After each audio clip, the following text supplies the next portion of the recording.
Hello, everybody. How are you today? Are you ready to learn English? Are you? That's great. Thank you very much for being here with us. Thank you, thank you. Muchas gracias, amigos, todos ustedes que se unen a la señal de UTV Canal Universitario para otra clase aquí en UTV con Talk. Welcome once again. Bienvenidos pues una vez más. ¿Y qué les parece si no perdemos mucho tiempo y vamos con la pregunta de esta semana? Estamos viendo de planes muy a futuro cuando nos jubilemos y estamos viendo esta palabrita, cómo se dice jubilarse en inglés. Así que la vamos a ver en la diapositiva que tiene que ver con la pregunta de la semana. Vamos a ver. Okay, that's the question of the week. What's something you might do when you retire? Y miren, ahí tenemos esa palabra que, bueno, en español significa jubilarse, retire. What's something you might do when you retire? ¿Qué es algo que pues vas a hacer cuando te jubiles o cuando ustedes piensen jubilarse? Y lo importante de esta pregunta, bueno, es saber utilizar este verbo auxiliar might, que ustedes lo pueden ver en medio de la oración. Dice, what's something you might do when you retire? Y aquí pues estamos expresando una idea de un poquito no estar tan seguro de lo que vamos a hacer a futuro. Might. Este es un verbo auxiliar que quiere decir, en nuestro idioma español, quiere decir pueda que. Might. Por ejemplo, si ustedes quieren decir pueda que llueva, pues se dice en inglés it might rain. Might rain. En ese contexto también podrían decir puede que no vaya mañana al trabajo. I might not go to work tomorrow. En esta oración, en esta pregunta que le vemos aquí en la pregunta de la semana, estamos diciendo, ¿qué es algo, what's something you might do when you retire? ¿Qué es algo que pueda que hagas o que tal vez hagas, digámoslo así, cuando se jubilen, cuando ustedes se jubilen? Aunque lo vemos muy lejano, pues de esos planes, es algo que es incierto y por eso es que utilizamos este verbo auxiliar might. Este verbo auxiliar might se lo utiliza para hablar de planes a futuro, pero cuando no son ciertos. Puede que sí, puede que no. Y vamos a ver algunos ejemplos que nos van a ayudar pues, a ver un poquito más en detalle cómo funciona este verbo auxiliar might. Vamos a ver la primera respuesta. Y tenemos la primera respuesta. Miren, la persona que está ahí en la fotografía pues dice, pueda que me vaya de vacaciones. Cuando me jubile, pueda que me vaya de vacaciones. Let's practice the conversation. So, what's something you might do when you retire? Very good. I guess I might go on a long vacation trip. I guess I might go. ¿Qué estamos diciendo en esa oración? Dice, pueda que vaya a un largo viaje de vacaciones. I might go on a long vacation trip. I might go. Y si ustedes dicen, no, pues pueda que mejor me quede en mi casa. ¿Cómo se diría? I might stay in my house. O pueda que pues me vaya mejor a pescar. I might go fishing. Lo importante es que utilicemos este verbo might. Let's practice the conversation. What's something you might do when you retire? I might go on a long trip, a vacation long trip. Very nice, huh? Y ustedes pueden observar que la oración empieza con esta frase, I guess. I guess significa supongo que. Y de igual manera, pues expresa cierto grado de incertidumbre o de no estar tan seguro sobre algo. I guess. I guess I might go on a vacation trip. I might go on vacation. Estamos diciendo, supongo que me vaya de vacaciones. Bueno, y entre otros planes o otras cosas que tal vez hagamos cuando nos jubilemos, la siguiente pues nos ayuda a entender un poquito más cómo utilizar este verbo might. Veamos el siguiente verbo con este verbo auxiliar might. Miren, y ahí tenemos una persona pues que está leyendo. What's something you might do when you retire? I don't know. Dice, what? I don't know. No sé. I don't know. I might, bueno, en este caso tenemos may. Este verbo may tiene el mismo significado que el verbo might. Es un verbo auxiliar que tiene la misma implicación, pues indica algo de incertidumbre y tiene, digámoslo así, el mismo significado. Para hacerles fácil a ustedes el aprendizaje, pues may o might es similar. I may o I might, lo mismo. Pero en el ejemplo podemos observar que dice, I may spend my time reading. I may just spend my time reading. Dice, pueda que pase mi tiempo pues solo leyendo. I may spend my time reading. I may. Y si nosotros queremos utilizarlo con el ejemplo anterior que decían, tal vez me vaya de vacaciones, pues pueden decir, I may go on vacation o I might go on vacation. La diferencia es casi imperceptible, se lo entiende de igual manera. I may go on vacation or I might go on vacation. Let's practice this example.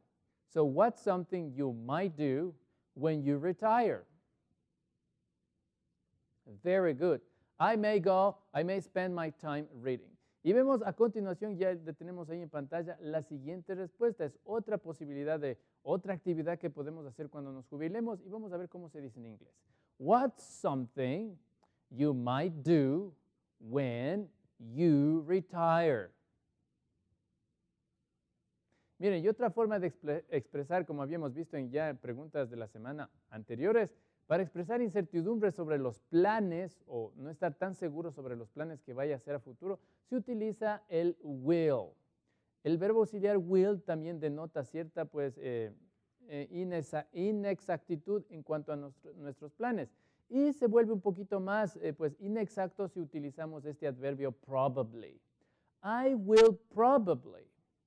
I will probably es como decir I might o I may. En el ejemplo de la oración que vemos en pantalla estamos averiguando qué es algo que podríamos hacer cuando nos jubilemos y miren lo que nos dice la persona de la diapositiva, pues dice I will probably have more time to relax. I will have more time to relax. Pero si añadimos el probably le hace pues menos preciso y dice I will probably have more time to relax. So what's something you might do when you retire? Very good. I will probably have more time to relax. Y de igual manera, con los ejemplos anteriores, ustedes podrían decir, pues, I will probably go on a vacation trip. I will probably go on a long vacation trip. Y si quieren decir, pues, tal vez pase mis horas o mi tiempo leyendo, pueden decir, I will probably spend my time reading. Es decir, que ustedes pueden utilizar el may, el might o el will probably para expresar la misma idea, siempre y cuando nos vayamos a referir que no es tan seguro que lo vayamos a hacer. Veamos otro ejemplo para practicar un poquito más esto del might. Ok, what's something you might do when you retire? Y miren, la persona de ahí pues nos dice, I might learn something new. I might learn something new. ¿Qué estaríamos diciendo en esta diapositiva que vemos en la parte de aquí? Very good. Estamos diciendo, pues, pueda que aprenda algo nuevo. O sea, puede ser posible que vaya a aprender algo nuevo. I might learn something new, like the guitar. I might learn something new. O también pueden decir, I will probably learn something new. All right? So, well, that was the question of the week. So, what's something you might do when you retire? Well, I might travel. I might go on vacation. I might spend more time in my house reading. I might learn something new. Bueno, lo importante es que ustedes también nos hagan llevar a través de nuestro correo electrónico, si ustedes desean, las respuestas a la pregunta de la semana. Nosotros pues les daremos a conocer a lo largo del programa, en la partecita de acá abajo, ustedes podrán ver nuestra dirección de correo electrónico a la cual nos podrán escribir. talk@utn.edu.es. Y si ustedes tienen dudas o preguntas, no se olviden de escribirnos. Y hablando de eso, pues el segmento que tenemos a continuación es de la pregunta que ustedes nos hacen llegar. Ask me a question. Y vamos a ver qué nos han preguntado el día de hoy. Vamos a leer la pregunta. Miren, ok, vamos a dar lectura a la pregunta. Dice, saludos, soy de Quito, pero estoy pasando unos días en San Antonio. Ok, dice, quisiera consultarles acerca de la pronunciación de los verbos regulares en pasado. ¿Existen algunas reglas? Gracias, y nos escribe Santiago León. Santiago León nos está escribiendo, pues dice que vive en la ciudad de Quito y se ha quedado unos días aquí y ha estado viendo Talk. Pues qué gusto, Santiago. Santiago, thank you very much for watching Talk. Bueno, y para dar la respuesta a esta pregunta, ¿qué les parece si me acompañan al pizarrón y vamos a ayudarle a Santiago a responder esa pregunta y a aclarar todas las dudas que tengamos al respecto? Ok, Santiago nos estaba averiguando sobre los verbos irregulares y cómo se los pronuncia. A veces cuando nosotros estamos aprendiendo un idioma, pues siempre vamos a encontrarnos con esto de que algo es regular y algo es irregular. En este caso vamos a definir, o vamos más bien dicho a explicar qué significa un verbo irregular en inglés, hablando, cierto, del pasado. Un verbo irregular es el siguiente. Un verbo regular, tenemos aquí un verbo en pasado, siempre es cuando vamos a este verbo a darle la terminación en ed. Y ahí viene la pregunta de Santiago, dice, ¿cómo se pronuncia este ed del final? Pongamos algunos ejemplos para que ustedes se den cuenta que es un verbo regular en pasado. Miren, voy a poner este verbo aquí. Work, ok, voy a poner este verbo aquí. Clean, voy a poner este. Study. Y voy a poner un verbo para que ustedes se den cuenta. Get. Ok. Este verbo regular work, para hacerlo en pasado, lo único que tengo que añadir es la ed. Clean, para hacerlo en pasado, tengo que añadir la ed. Study, para hacerlo en pasado, existen unas reglas. Entre ellas dice que si el verbo termina en y la precede una consonante, pues tengo que añadir la i y la ed, y queda studied. Pero observen este verbo de aquí. Este verbo no es un verbo regular. Este es un verbo irregular. ¿Qué quiere decir? Que para pasarlo a pasado, pues no tengo que añadir la ed. No se pronuncia así, no se dice getted. Este es un verbo irregular. Para hacerlo en pasado, pues se lo escribe de manera totalmente diferente. El pasado de get es got. Entonces, un verbo regular es todo aquel que al pasarlo, pues a tiempo pasado se le agrega la ed. Una vez entendido esto, vamos a explicar cómo se pronuncia esto y qué reglas existen para eso. Déjenme borrar esto un momento. Ok, y les voy a explicar algo que es súper interesante. En español y tanto en inglés hay ciertos sonidos que nosotros al pronunciarlos nuestra garganta empieza a vibrar. Por ejemplo, si a ustedes yo les digo que mantengan el sonido de la letra M, es decir, que hagan y se toquen la garganta, ustedes van a sentir que su garganta empieza a vibrar. Cuando sucede eso, a eso se le conoce como voiced sounds, se los denomina así. Voiced sounds. Voiced sounds, se los denomina así. Estos sonidos son aquellos que cuando nosotros pues los alargamos o los producimos, nuestra garganta produce esa particularidad de esa vibración.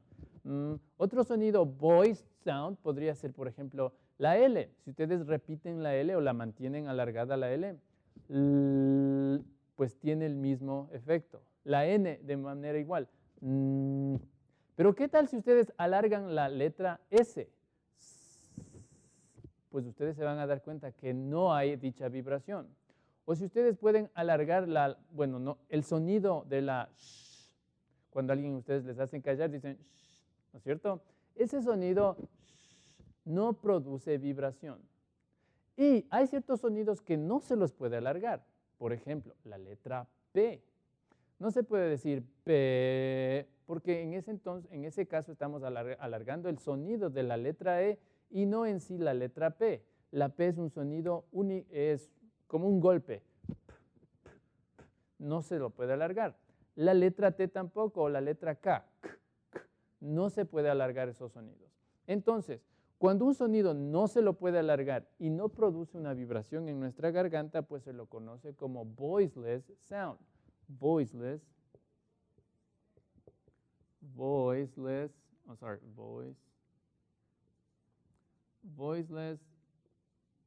sounds. Ok. Entonces, ¿cómo vamos a pronunciar? Miren, cuando tenemos un voiced sound, sí, vamos a decir así, la letra o la terminación ed la vamos a pronunciar como que sonara una sola letra D. Vamos a pronunciarla como que sonara una letra D. Cuando tengamos un voiceless sound, es decir, un sonido que no se lo puede alargar ni vibra nuestra garganta, la terminación ed del verbo irregular lo vamos a hacer sonar como una letra T. Ya les voy a explicar a qué me estoy refiriendo. Voy a escribir aquí pues 2 ejemplos para que ustedes puedan pues darse cuenta de lo que estamos escribiendo. Voy a escribir aquí el verbo work. Yes, y voy a escribir el verbo clean. Quiero que se den cuenta en estas 2 terminaciones de los verbos. El verbo work termina en un sonido que es a voiceless sound. No lo puedo alargar. Work. Y clean termina en voice sound. Clean. Sí lo puedo alargar y puedo sentir la vibración. Clean. Ahora, para pronunciar esto en pasado, a este ed, como este es un voiceless sound, voy a reemplazarlo por una T. Y a este ed de aquí voy a reemplazarlo por una D. Es decir, cuando yo quiera pronunciar work en pasado, no voy a decir worked. Voy a decir worked. Y si yo quiero decir clean, no voy a decir cleaned, voy a decir cleaned. Tengo algunos otros ejemplos. Por ejemplo, ok, vamos a ponerlo por aquí. Studied. ¿Cómo voy a pronunciar study? Miren, termina en la Y, pero le hemos reemplazado por la I, como les había indicado anteriormente. Study. Entonces es uno de estos. Para decir study, no se dice studied, se dice studied.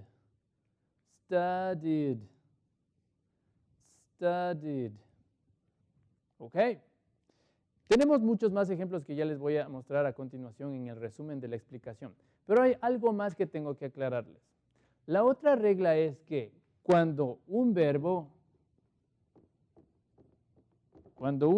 termina en T o termina en D, cuando el verbo termina en T, en D, pues la regla dice que este ed que está al final del verbo, lo voy a pronunciar parecido a esto. Y va a sonar así. Es decir, voy a poner aquí un verbo que termine en T. Miren, este es muy fácil. Want. Want significa querer. Y termina en T. Para decir en pasado want, pues digo wanted.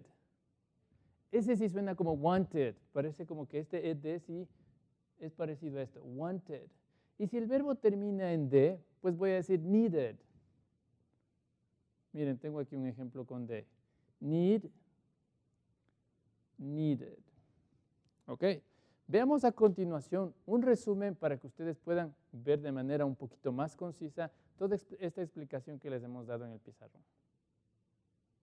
Miren, voice sounds. Voice sounds son aquellos sonidos pues, que nos vibra la garganta.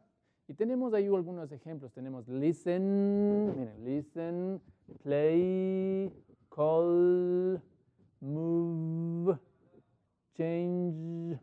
Todos esos nos vibra la garganta. Y no los puedo pronunciar como listened, o played, o called, o moved, o changed. No. Este sonido lo vamos a reemplazar por una D. Es decir, para pronunciarlos, pues diríamos listened, played, called, moved, changed. Ahora, ¿qué pasa con los otros sonidos? Vamos a ver la siguiente diapositiva. Ok, ahora tenemos aquellos sonidos pues que no se los puede alargar o que al alargarlos pues no nos vibra la garganta. Por ejemplo, ask, cook, watch, help y dance. A estos sonidos pues el ed que está ahí lo vamos a hacer como que fuera una T.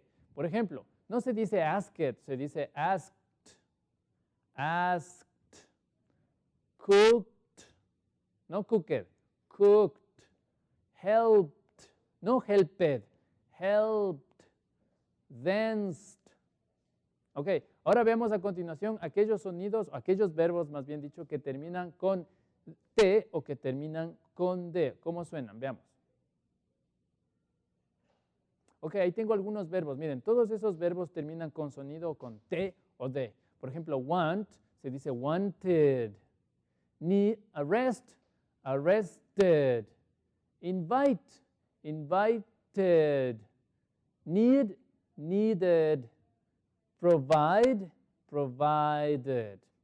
Bueno, Santiago, entonces espero que la respuesta pues haya sido de mucha ayuda para pues contestar aquella duda que teníamos al respecto. Y si queremos otra pregunta, Santiago, pues haznoslas llegar a través de nuestro correo electrónico. Lo que vamos a ver a continuación es el tema para el día de hoy. ¿Qué es lo que tenemos?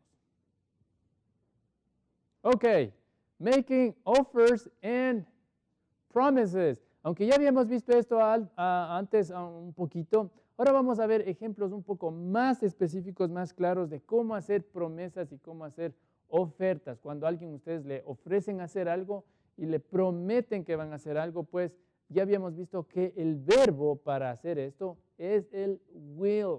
Si ustedes le van a prometer a alguien y dicen, yo te amaré toda la vida, pues el verbo auxiliar que tienen que utilizar es will. Y dirían, I will love you forever.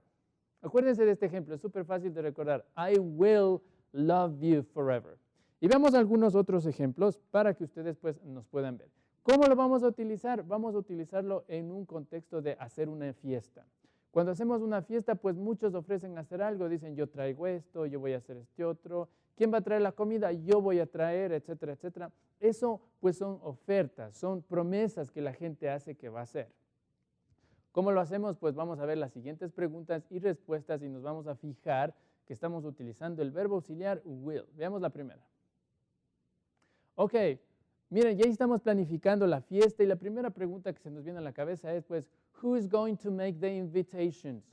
Who is going to make the invitations? ¿Quién va a hacer las invitaciones? Dice, y alguien se ofrece por ahí, pues dice, don't worry, I'll make them. Don't worry, I'll make them. ¿Qué nos está diciendo? No te preocupes, yo las voy a hacer. Si ustedes ofrecen hacer algo, pues miren, el verbo auxiliar que tienen que utilizar es will. ¿Por qué? Pues porque vamos a hablar de futuro. Y cuando estamos hablando de futuro, pues obviamente eso implica hacer promesas u ofertas. Y ahí es cuando es muy común utilizar el will. I will make the invitations. So who's going to make the invitations? Very good. So now we have the invitations. You'll make the invitations, right? So the next thing to do. La siguiente actividad que vamos a hacer, miren, ya tenemos las invitaciones. Ustedes dijeron, I'll make the invitations. Ahora, ¿qué es lo que nos falta? Nos hace falta buscar el lugar. Vemos cómo se dice eso en inglés. ¿Y quién se va a ofrecer a buscar el lugar? Miren, ahí tenemos el análisis de la estructura gramatical. Miren, ahí está el sujeto, I. Con el will, nosotros estamos viendo que el will es la estructura gramatical, es la parte gramatical que hace que la oración esté en futuro. I will make the invitations. I will make the invitations.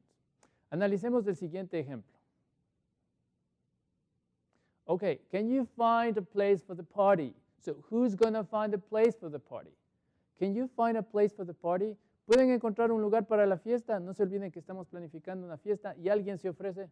Alguien se ofrece por ahí y nos dice, sure, I will book a restaurant. Dice, I'll book the restaurant.